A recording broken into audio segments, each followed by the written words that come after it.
కోసమే వేచి ఉన్న రేయిలా వేయి కళ్ళతోటి ఎదురు చూడనా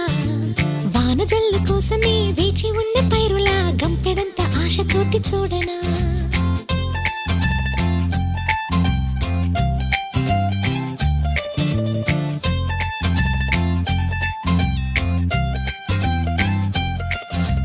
జోల పాట కోసం ఉయ్యాలలోన చంటి పాపలాగా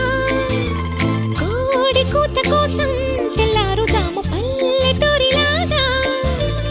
ఆగనే లేనుగా చెప్పవా నేరుగా గుండెలో ఉన్న మాట ఏ ఒకటి రెండు మూడు అంటూ అరే ఒక్కో క్షణాన్ని నేను